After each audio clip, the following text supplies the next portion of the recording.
The meeting is now live.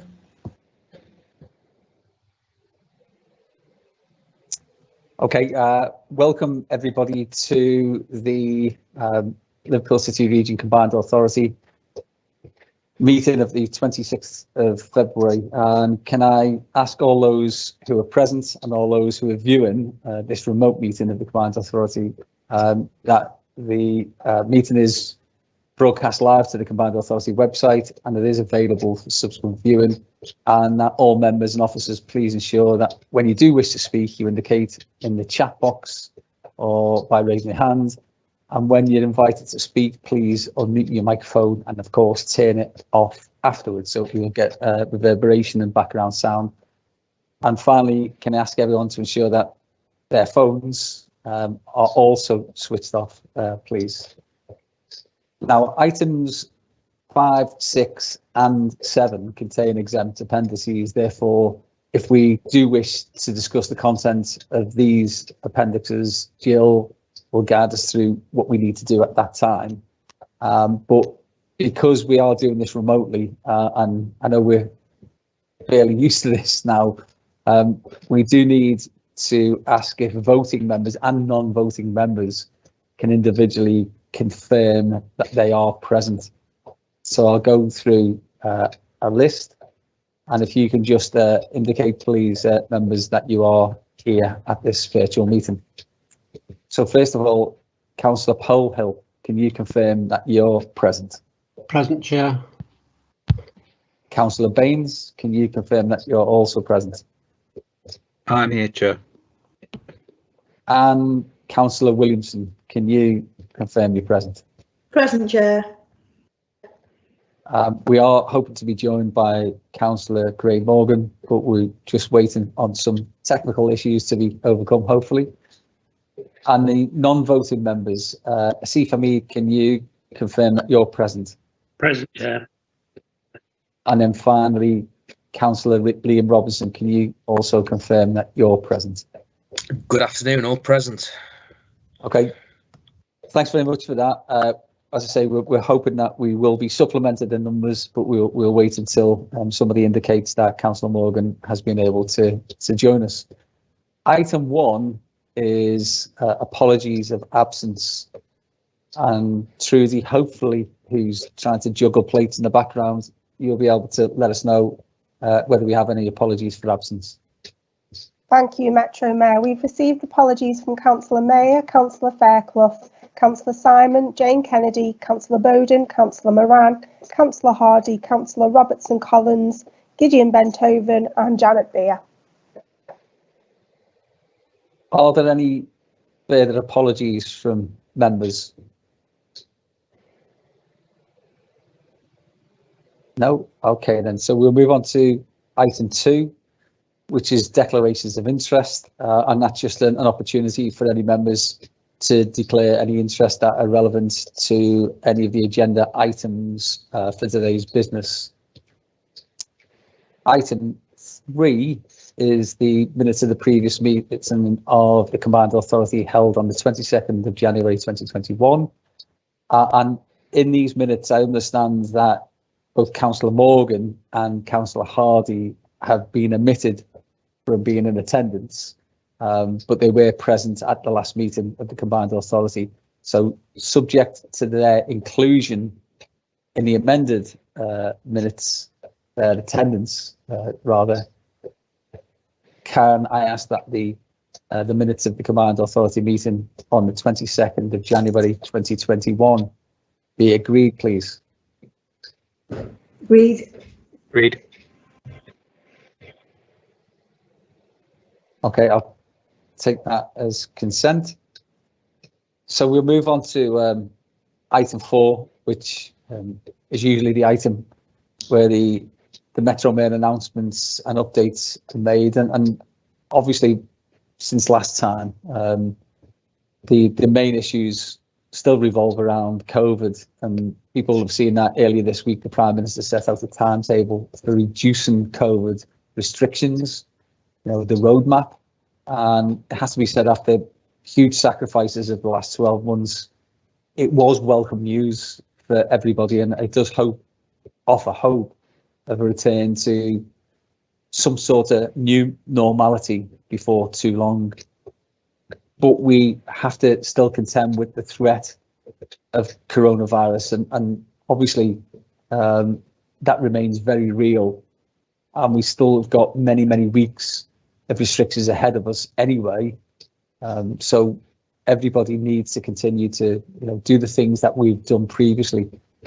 It is still a situation where it's only supposed to be about essential travel, so people need to stay at home if they're not part of the need for essential travel. It is about protecting the NHS, and whilst some of the figures that myself and the leaders have just seen prior to this meeting are fairly encouraging, because we've started to see those infection rates fall, the transmission rates start to fall, and the pressure on our NHS starting to reduce. But it is still about saving lives and livelihoods, and as I say, all the hard work that we've done as a country, but also in our city regions specifically. We don't want to throw that away in the last few weeks and see mini spikes starting to return. So hopefully people will be cognizant that we still need to do all of those things that we did beforehand, like hands, face and space. Ahead of that announcement, though, I did write to the Prime Minister calling on him to scrap the failed and divisive tier system, which I believe put at risk the progress made by the last lockdown and the vaccine rollout. Because if you have a look at what happened in our area, for instance, in the Liverpool City region, myself and the leaders fought really hard to ensure that we could maximise the economic opportunities of the golden month, the run up to Christmas. And we were successful in that. We were the only tier 2 area in the whole Northwest, but that almost created an island status for us, where then people from outside the area came in to the towns and cities. Partly as a result of that, we saw our coronavirus transmission rates start to increase. So I'm pleased that so far the government has resisted the urge to return to tiers, and instead we've got a phased national plan to unlock the whole country at the same time. I think that's the right strategy. However, given the need to continue with restrictions for a number of months, it is vital that the government also comes forward with a further package of financial support to protect areas like ours. We are hugely dependent on the visitor economy, especially Liverpool, in the centre of Liverpool, and disproportionately we should benefit from financial support packages, because these are the very things that we're going to need in a post-pandemic world, and we need to protect them as much as we possibly can. And that further health for businesses will reinforce the funding that we've been able to put into supporting our local economy. And still many businesses will be forced to remain closed for some months ahead, and so they need some additional support, and certainly it needs additional support to workers who need to self-isolate. And myself and Andy Burnham are going to do a joint press conference tomorrow. It's about 5 or 6 months since we called for the scheme to help those people who are self-isolated, and we'll be detailing some of the case studies that we've been able to evidence in regard to the problems that are being created by not having a proper self-isolation system and also a proper payment system. So we also believe that's one of the anomalies, alongside lots of other things that the government needs to address in the budget. And for instance, that should include a scheme to help the 3 million people who have been excluded from any sort of support and help during the last year at all. So excluded and forgotten groups, literally left abandoned by the government, and the government needs to step up to the plate, just as we've tried to do in our city region. And then moving on to, again, last week, the North, the whole North was united in its opposition to attempts by the government to scale back its commitments to Northern Powerhouse Rail. And we saw what happened with TfN having huge budget reductions and cuts. And we're being very clear that TfN is there as the strategic body to help the North speak with one voice, and North have spoken with one voice over a clear option for ourselves to reject something called option 5.1, which would see, for instance, Fiddler's Ferry line that previously took coal trains to the power station there, but to see that upgraded to become part of the NPR network, the Northern Powerhouse Rail Network, and it's simply not acceptable for us in the Liverpool City region. And indeed, 5.1 represents a far cry from the transformative, which was discussed for all those years at TfN level, and which the government's repeated manifesto commitments are to the North to level up and to transform. And we're simply not going to accept the option 5.1, and it's, you know, failing amongst other things to deliver the promised reduction journey times between Liverpool and Manchester, for instance, and it certainly doesn't offer the connectivity upgrades between Cheshire and North Wales that we were told it would, and significantly it doesn't help to expand the rail freight capacity, which is hugely important to us in a post-Brexit world, as the strategic importance of the port of Liverpool becomes more identified for UK PLC as being the western facing port that's most likely to benefit from any bilateral trade deals that may come in the future. So we wrote to the government alongside Warrington and Cheshire West and Chester councils to call on the government to ditch its attempts to impose on us a cheap and nasty option. It's simple as that, and I was delighted to have support from colleagues right the way across the North, not just in the Northwest, but right the way across the North, in the efforts to level down our city region and the North of England. We were united, and it's really great that we had so much backup from other areas who aren't necessarily affected directly by what the government was trying to do with us, but saw the injustice of it and stood by our side. So I'd like to thank all of the Northern leaders who did that with us. We are now, I think, going to slightly amend the agenda, unless, of course, Councillor Robinson, you need to add anything on the last item, certainly on the stuff around NPR and Transport for the North. And anything that you need to bring to the committee's attention? I think you've covered it exceptionally, actually, Steve, because, you know, as you've rightfully said, the whole kind of Northern Powerhouse Rail agenda goes back to a time when George Osborne, as the then Chancellor of the Exchequer, was telling the North that we needed to make sure we were ambitious in our approach to kind of get the infrastructure that we need to rebalance the British economy.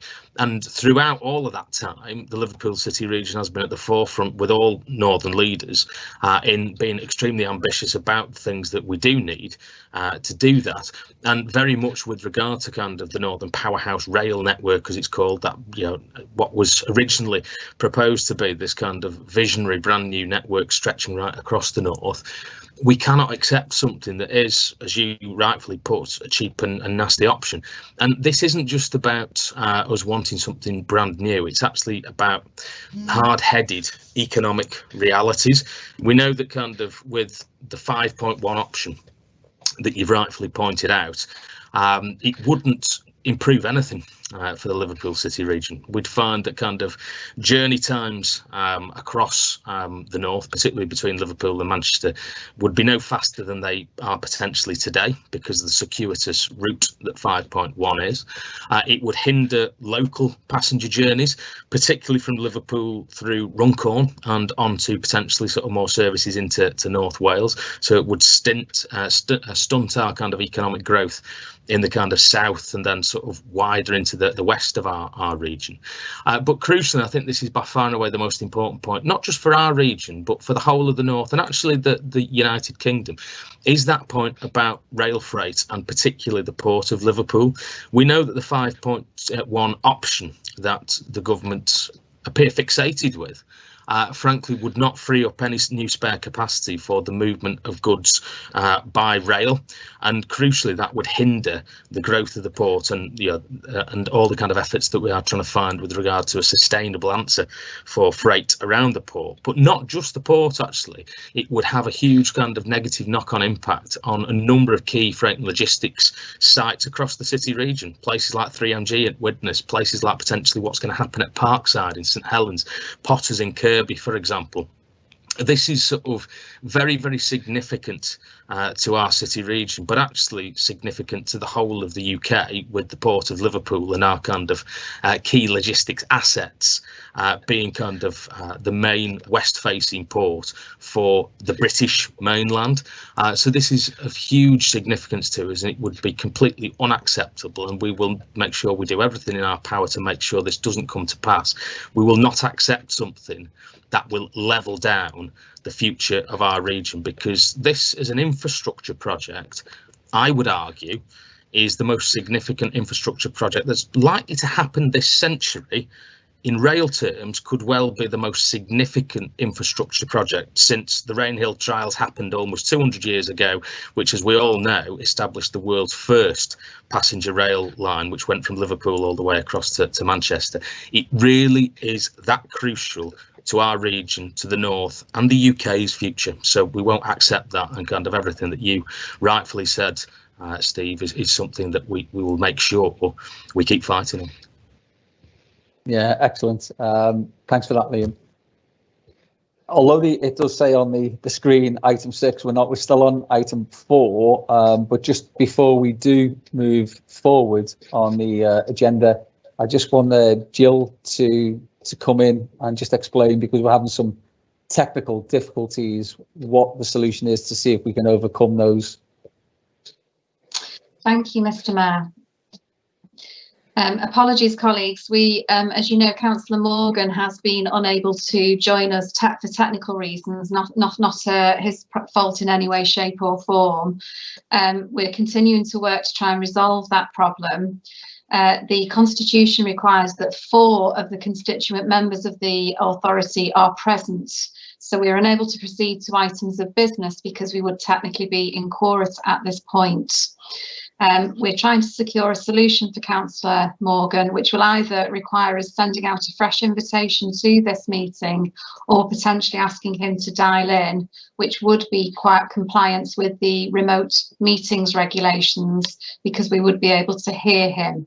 So with those solutions being worked on as we speak, Mr. Mayor, can I seek your indulgence for a 20-minute adjournment to see if that can be resolved and look to reconvene the Combined Authority meeting at 10 to 2. Okay, can I ask for the members present to agree to a short suspension of business whilst we do try to resolve some of the technical problems that we've got? Are you in agreement with that? Agree with that, Steve. Agreed. Agreed. Mr. Mayor, just to offer our apologies that this isn't. Okay. Mr. Mayor. Yep. Just to offer our apologies that this situation has come about, and we're working very hard to try and resolve it. Yeah, look, everybody knows we've been on a million and one, haven't we? We've been on a million and one calls, and we all know that there are technical issues that from time to time, as exasperating as they are, they happen, and we just have to be sort of sensible enough to say, on this occasion, it's defeating us. Hopefully it won't in the long term, but we could have a short suspension whilst we try to do the things that we need to do to resolve. Sorry, I think Rob was trying to get in then. I was just saying, are we sending a new link out? I think you'll be advised in Councillor Polhill, you'll be advised in the intervening period what the solution is. Okay. Hopefully we can sort this out, but you'll be advised. So I think if you all stay on this link and take it off live for us, and then you'll be advised as to what the solution is going to be. Okay. Shauna, can you take us off live? Yep, I'll now adjourn the meeting.